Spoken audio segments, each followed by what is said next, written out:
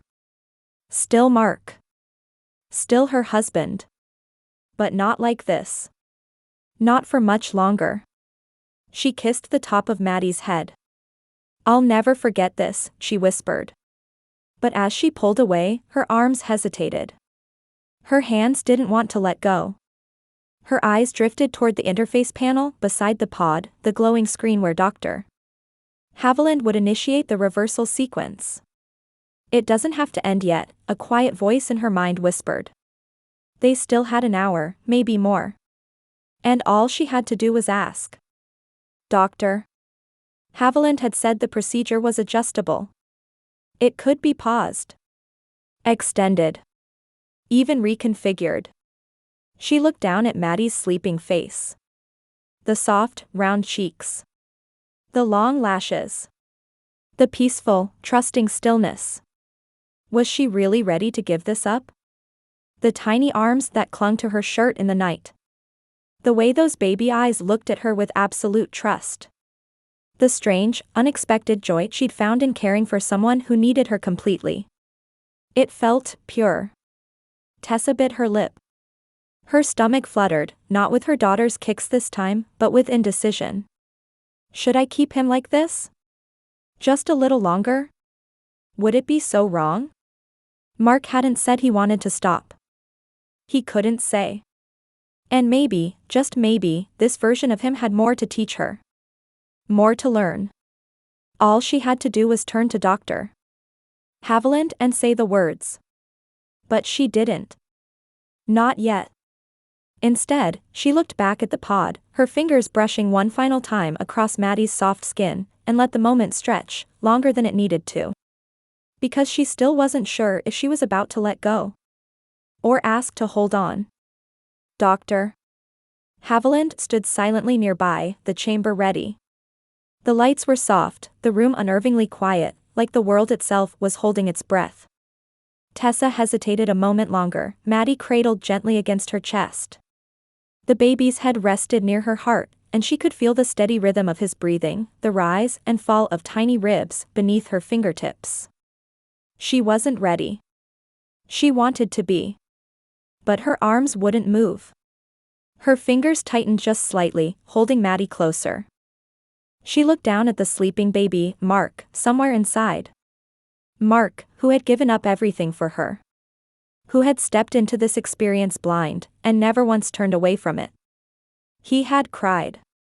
He had clung to her. He had endured things no man ever expected to face. And part of her wanted to keep him this way. Just a little longer. To keep hearing that tiny breath against her neck. To keep seeing those eyes look at her like she was everything. To keep him safe. But then, another thought pushed through, clear and sharp, slicing through her longing like sunlight through fog. He didn't choose this part. He had agreed to become a baby. But not to be kept one. Not to be held in stasis because she didn't want to let go. She closed her eyes. He deserves to be a man again. To speak. To move. To be himself. To be the father she believed he could be, not just a reflection of her love, but a partner standing beside her, fully himself. With trembling hands, she finally stepped forward. Laid Maddie down inside the pod. The softly lit interior glowed around the small form, wrapping him in sterile light like a cocoon. Her hands lingered for a second too long on his chest. Then she pulled back. The chamber hissed. The seal locked into place. And the process began. Tessa stepped away, arms now empty, chest aching, but heart steady, because she knew. Letting go was the only way to get him back. Lights shifted. Nanobots began their dance. Tessa stepped back, watching the change begin, the soft, smooth contours of Maddie's body stretching, reforming, reshaping into the man she loved. And it hurt. More than she expected. Her arms felt empty. Her chest, hollow. She hadn't realized until that moment how deeply she'd grown attached, not just to the idea of a baby, but to this baby. Her little Maddie. The version of Mark who had looked at her with eyes full of trust and vulnerability. The one who had taught her what kind of mother she could truly be. Now he was slipping away. And she could do nothing but watch. When the process finally slowed, the hum of the chamber dulled to a low throb. The lights dimmed. Inside, Mark lay still, his adult form returned. He looked peaceful, but exhausted. His chest rose and fell in the slow, heavy rhythm of someone in deep recovery. Doctor? Haviland glanced over. He'll need rest. The nanobots take a toll, even with prepared protocols. Tessa moved forward, brushing a hand across his forehead. His skin was warm. His brows faintly furrowed. He looked vulnerable still. But he was back. And somehow, that made her miss Maddie even more. She pulled a blanket over him and sat down beside the chamber, hands folded, heart quiet. "Welcome home," she whispered. His eyes opened slowly. The light stung a little at first, soft, clinical, and sterile. A pale blue ceiling came into focus above him, followed by the familiar hum of machinery and faint beeping that sounded both distant and oddly comforting. Then came the weight. Not in his limbs, but of his limbs. Heavy. Long. Real. He moved his fingers, 10 of them, strong and broad, no longer dimpled and tiny. He flexed his legs, feeling the stretch of muscle, the pull of old familiarity returning. The air against his skin felt different too, cool, dry, and vast. His voice came before the thought could even form. "I'm back." It came out raspy, low, full of sleep, but it was his voice. Not a squeak. Not a coo. Just him. A wave of disorientation swept through him. Images flickered in his head, Tessa's face towering above him, the feel of ruffles brushing his arms, the strange, terrifying lullabies of the robot nanny, the weight of her arms when she held him, really held him. He turned his head. She was there. Sitting beside him. Hands folded in her lap. Watching him with a quiet softness in her eyes that he hadn't seen before, not even before this whole experience began. "Tessa," he said, voice clearer now. "Hey." She blinked quickly and leaned in. "Hey. You're awake." Mark pushed himself upright slowly, groaning as he adjusted to his own height again, to gravity, to being again. He looked down at his body, covered in a loose medical gown, legs draped in a recovery blanket. Everything felt slightly off, like he'd grown too fast in too little time. But it was real. He was Mark again. And yet, he didn't feel quite the same. "I remember, all of it," he said quietly, looking at her. "Every minute." Tessa nodded. "I know." Mark swallowed, his throat tight with emotion. "Thank you, for not making fun of me." Her eyes softened further. Why would I ever? He paused. Because I was vulnerable. Helpless. I wore dresses. A flicker of a smile danced at her lips. And you were beautiful. Mark let out a breath that was almost a laugh, but full of something deeper. He was back. But part of him was still holding on to the echo of ruffles, of soft lullabies, of being Maddie. And maybe that was okay. A polite knock on the chamber door brought both Mark and Tessa's heads around. Doctor. Haviland entered, calm and clinical as ever, tablet in hand. Well, she said with a slight smile, I believe that concludes your empathy immersion. Mark, you've done exceptionally well under the circumstances. Mark gave a faint groan, rubbing the back of his neck. If exceptionally well means crying, pooping myself, and getting dressed in pink ruffles, then. Yeah. Sure. Tessa stifled a laugh beside him, giving his arm a quick squeeze. Doctor. Haviland tapped her tablet. Of course, this doesn't have to be the end. Many couples find additional benefits in our advanced modules. For instance, we offer a pregnancy simulator, full nano shift into late-term gestation. Or the labor simulator, where you can experience childbirth from a fully transformed female body. Mark's face froze. Tessa's didn't. Her eyes lit up with a flash of mischievous curiosity. Oh. Really? That could be fascinating. Mark turned to her, horror slowly blooming. Tessa. She raised her hands innocently, trying not to grin. I'm just saying. You'd be glowing. Not. Chance, Mark said flatly, turning back to Dr. Haviland. We're good. Lesson learned. I've seen the light. No more nanobabies, no more diapers, and no labor simulations. Ever. Doctor. Haviland simply nodded, unfazed. Of course. The offer stands if you ever change your mind. Tessa leaned in, whispering with a teasing lilt, you'd make a cute pregnant lady. Mark gave her a long-suffering look. One Maddie was enough. And they laughed, together, warm and real. Whatever came next, whether diapers or night shifts or actual parenthood, they would face it as equals. Ready?